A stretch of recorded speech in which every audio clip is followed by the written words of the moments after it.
to talk about today is our exhibit on sustainable agriculture, and the gem of this exhibit is our sun curve. And what this is an aquaponic growth system. And we have, it's a beautiful sculpture, and my words in the pictures won't do it justice, so you'll have to come see it for yourself. But what we have here is a vertical planter, and the growth medium here is rocks and coconut fiber.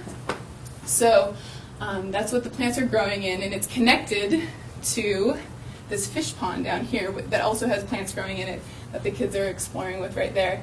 And you can see there's actually 4 solar panels at the very top, and we just actually added a wind turbine next to it. So it's self-sustaining and powered so that we have the fish pond with all the wonderful poop from the fish gets pumped up to the top of the vertical planter and trickles through while giving the plants the nutrients they need, and the plants are cleaning the water for the fish. So it's totally self-sustaining and works great, and we've grown wonderful vegetables and berries and herbs on this, so it's a lot of fun. So that's our sun curve. And how the sun curve and our sustainable agriculture exhibit came to be was a partnership that we have with Inco Biospheric Systems, and I'll have their contact information at the end of my presentation. And they're basically using our museum as their laboratory to test all these different ideas that they have. And the sun curve came out of some brainstorming of them thinking about how places with poor soil quality, not a lot of space to grow food, maybe refugee camps, clinics, could grow enough food for the people living there. And that's how it started, and it kind of has evolved to be a micro farm that you can put in urban and suburban areas, or anywhere really. So, let's see here, how we use it for our curriculum is what these students are doing right here is just getting to know the sun curve. And this is with our after-school program. We had first and second graders come and explore our sun curve. And the first exercise that we do with them is just really get them interacting with it, observing it. We encourage them to use all their senses, and that's what these students are doing here right now. And then we do an I notice, I wonder exercise with the students. And for those that feel comfortable writing down their observations, they do, or we just record them.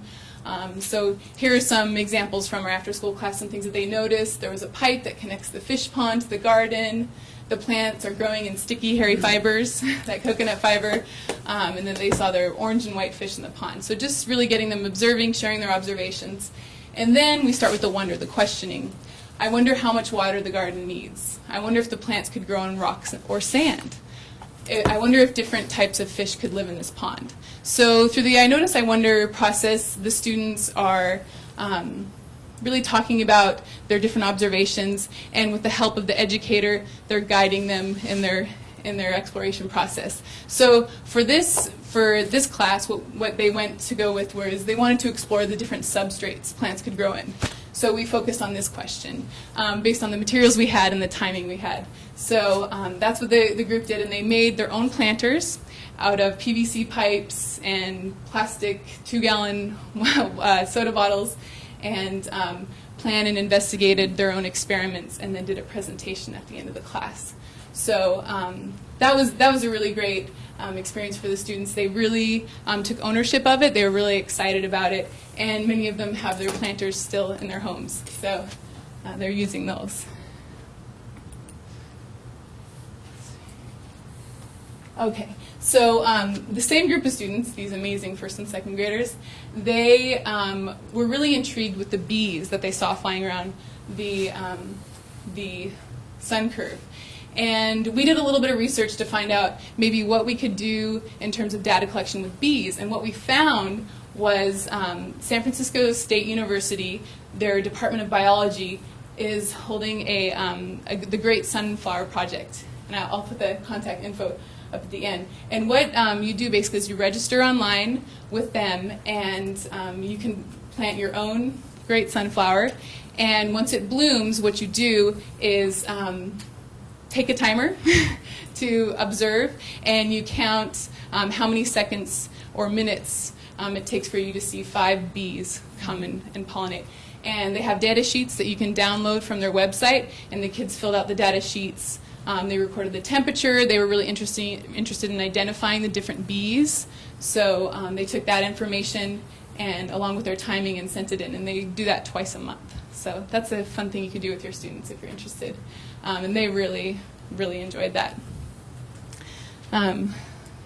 So let's see, future programs for us. I put in your booklets, we have information of our summer program, and we've just been so inspired with the work and that the students have been doing with the sun curve that we are now, we've expanded it for our whole summer program. So our summer program is called Life in Balance. It's a 10-week program, and we get the kids for 5 days, which is great. So we can do all different kinds of investigations.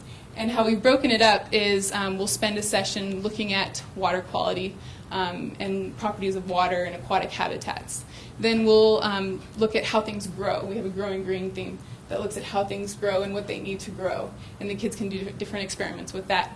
And then since we're fortunate enough to have animals with us, we're also going to look at the role that different animals and humans play in the big scheme of ecology. So lots of great stuff going on. We're also going to expand to weekend courses. So we'll have lots of different programs for our students. The after-school program has really taken off. And the great thing about the partnership with INCA is they have learned a lot from the students interacting and our visitors interacting with it. So they've prototyped 20 new growth systems. So they're learning too, and they have some that move with the sun. So we're always going to be getting new and innovative things for the museum, which is great because we really encourage our students to think differently of how we do things and empower them to make different, to change it up and experiment with new things and really explore how maybe we can live more sustainably. So that's what we're doing with our students. And I guess to finish with, I talked about lighting fires, and I know I work for an environmental education center, so that doesn't make sense. But the reason I mention that is because I have a quote next to my computer, and my quote is a famous quote from William Yeats, and it's always in the back of my head when I'm writing curriculum for and teaching our different students. And it's, education is not the filling of a pail, but the lighting of a fire. So I encourage all of you to light plenty of fires. And here, let me get our contact info up there. So here's my contact information. If you'd like to know any more information from me, INCA, Biospheric Systems, that's their website. Paul Giacomontonio is the head designer there. And also the Great Sunflower Project with San Francisco State. If that's something that interests you, I encourage you to do it. Our students absolutely love it.